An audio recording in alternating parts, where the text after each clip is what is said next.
Trigonometry में हम लोग बेसिकली तीन तरह की एंगल के बारे में पढ़ते हैं और उसी से रिलेटेड फॉर्मूला को भी पढ़ते हैं। तो पहला हमारा कंपाउंड एंगल होता है। तो कंपाउंड एंगल क्या होता है? जब हम लोग दो एंगल को ऐड या सब्ट्रैक्ट करते हैं तो उसे हम लोग कंपाउंड एंगल बोलते हैं। ये कंपाउंड एंगल का तीन बेसिक फॉर्मूला होता है। अब मान लीजिए यदि आप लोग चाह रहे हैं कि इसका a माइनस बी लिखे, मतलब sign A minus B, cos A minus B और टेन ए माइनस बी, तो ये लिखने का बिल्कुल ही आसान तरीका है। जो भी फॉर्मूला यहाँ पे लिखा हुआ है सिर्फ उसमें माइनस लगा के लिख दो, कुछ इस तरह से हो जाएगा। अब दूसरा होता है मल्टीपुल एंगल। तो मल्टीपुल एंगल में जो फॉर्मूला बनता है उसको हम लोग ट्रांसफॉर्मेशन फॉर्मूला बोलते हैं। वो कुछ इस तरह से होता है कि जैसे ये वाली फॉर्मूला है, इसको और इसको दोनों को आपस में ऐड कर लो तो यहाँ से क्या आ जाएगा, साइन ए प्लस बी और साइन ए माइनस बी। और राइट साइड वाला पार्ट जब ऐड होगा तो देखो साइन ए इंटू कॉस बी, ये दोनों तो इससे ऐड हो जाएगा बट ये वाला पार्ट कैंसिल हो जाएगा, cos A into sine B, और यहाँ पे minus cos A into sine B है तो ये दोनों कैंसिल कर देगा एक दूसरे को। तो यहाँ से क्या बनेगा, जब आप लोग ये दोनों को सब्ट्रैक्ट कर दोगे तो यहाँ से कुछ ऐसा मिल जाएगा। और जब फिर आप लोग ये दोनों को ऐड करोगे आपस में तो यहाँ से कुछ ऐसा मिल जाएगा। और फिर जब आप लोग ये दोनों को सब्ट्रैक्ट करोगे तो ये कुछ इस तरह से हो जाएगा, और इसी को रीअरेंज करके लिखोगे तो कुछ ऐसा बन जाएगा। ये वाली फॉर्मूला क्या होता है, जैसे मान लीजिए आपको ये लिखना हो 2 sin c plus D by two into cos C minus D by two, इसका फॉर्मूला क्या होता है। तो ये और भी आसान, आपको क्या करना होगा, जहां जहां पे इसमें a प्लस बी है उसको c कंसीडर कर लीजिए और a माइनस बी को d कंसीडर कर लीजिए। अब क्या करना है, बाय यूजिंग एलिमिनेशन रूल आप लोग a और b का मान कैलकुलेट कर लीजिए तो ये कुछ ऐसा आ जाएगा। और इसके बाद क्या करना है, ये जो चार मेन फॉर्मूला है जहां जहां पे भी a है उसके जगह पे ये वाली वैल्यू रख दीजिए और b की जगह पे ये वाली वैल्यू रख दीजिए। तो यहाँ से आपको एक ये मिल जाएगा साइन सी प्लस डी, इसका फॉर्मूला ये होता है। साइन सी माइनस डी का फॉर्मूला ये हो जाएगा। देखो ये कैसे आया है, देखो यहाँ पे क्या है साइन ए प्लस बी, तो ए प्लस बी की जगह पे आप सी रखोगे तो ये ऐसा आ जाएगा। यहाँ पे क्या है ए माइनस बी, तो ए माइनस बी की जगह पे डी रखोगे तो ये ऐसा आ जाएगा। तो यहाँ से साइन सी प्लस डी का फॉर्मूला आ गया, और यहाँ से देखो साइन सी माइनस डी का फॉर्मूला आ गया। ए प्लस बी की जगह पे सी रखोगे तो ऐसा होगा, और ए माइनस बी की जगह पे डी रखोगे तो ऐसा होगा। ये आपका साइन सी माइनस डी का फॉर्मूला आ गया। इसी तरह इसमें जब आप a प्लस बी की जगह पे c और a माइनस बी की जगह पे d रखोगे तो आपको कुछ ऐसा मिल जाएगा इस टाइप से। और उसके बाद आप लोग इसमें यदि a माइनस बी की जगह पे d और a प्लस बी की जगह पे c रखोगे या फिर ऊपर वाले इसमें रखोगे तो यहाँ से आपको कुछ ऐसा मिलेगा इस टाइप से।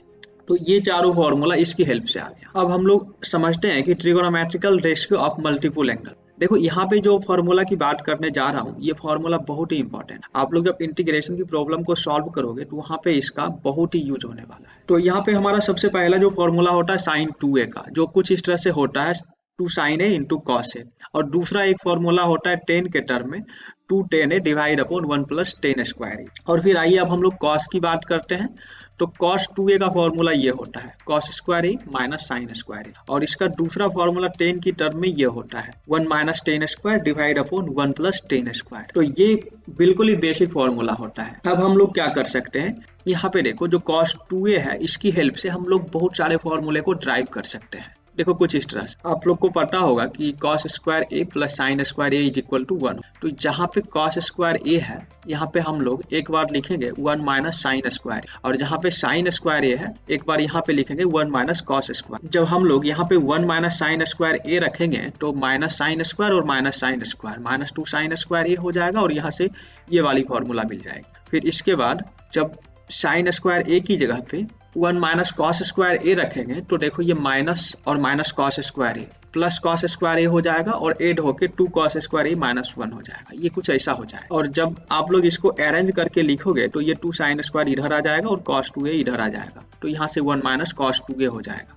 और फिर इसको और भी अच्छे से अरेंज करके लिखोगे तो ये कुछ ऐसा आ जाएगा। इसी तरह से हम लोग cos 2a का और भी फॉर्मूला लिख सकते हैं। इसी तरह से जब यहाँ पे हम लोग इसको अरेंज करके लिखेंगे तो ये 1 इस साइड आ जाएगा तो 1 प्लस cos 2a हो जाएगा। और फिर यहाँ से cos square a is equal to हम लोग बोल सकते हैं कितना होगा। तो जब कहीं भी साइन 3a रहे तो इसका फॉर्मूला ये होता है 3 sin a minus 4 sin qa, और cos 3a का फॉर्मूला ये होता है 4 cos qa minus 3 cos a। और यहाँ से आप लोग साइन q का फॉर्मूला लिख सकते हैं और यहाँ से आप लोग cos q का फॉर्मूला लिख सकते हैं। ये दोनों फॉर्मूला भी बहुत ही यूजफुल होगा जब आपसे साइन, तो ये तो साइन और कॉस का मल्टीपल एंगल हो गया। इसी तरह टेन का भी मल्टीपल एंगल होता है इन टर्म्स ऑफ 3a। तो 10 का कुछ ये हो जाता है 10 3a is equal to 3 10a minus 10 QA divide upon 1 minus 3 10 square. और इसी तरह से एक सब मल्टीपल एंगल होती है। सब मल्टीपल एंगल के केस में क्या करते हैं, 2 थीटा को हम लोग a कंसीडर कर लेते हैं। तो यहाँ से theta is equal to a/2 हो जाता है।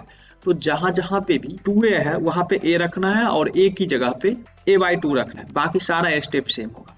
कुछ इस तरह से हो जाएगा।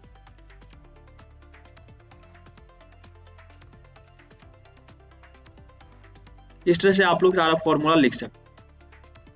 तो ट्रिगोनोमेट्री में बेसिकली यही सारे फॉर्मूले यूज होते हैं जो बहुत ही इंपॉर्टेंट है, और आपको कैसे याद रखना है इसका टेक्निक मैंने अभी आपको बताया। तो इस तरह से आप लोग सारे फॉर्मूले को याद रख सकते हो, और उसके बाद आप लोग से ये वाली प्रॉब्लम बहुत ही आराम से सॉल्व हो जाएगा। बिकॉज ये सारे प्रॉब्लम ये ट्रांसफॉर्मेशन फॉर्मूला पे बेस्ड है, और ये सारे वो क्वेश्चन है जो प्रीवियस ईयर्स में पूछे जा चुके हैं। इसी तरह से आप लोग सब मल्टीपल एंगल पे बेस्ड प्रॉब्लम को भी बहुत ही इजीली सॉल्व कर सकते हो। अगर आप लोग को ये सारी प्रॉब्लम को सॉल्व करने में दिक्कत आ रही है, या फिर आप लोग अब तक इंटीग्रेशन को अच्छे से नहीं पढ़े हो, तो आई बटन पे प्लेलिस्ट की लिंक आ रही है, वहाँ पे क्लिक कर आप हमारी प्लेलिस्ट को एक्सेस कर सकते हैं और सारे वीडियो को अच्छे से देख के समझ सकते हैं। और कुछ भी डाउट होता है या समझ में नहीं आती है तो आप हमें कमेंट कर सकते हैं।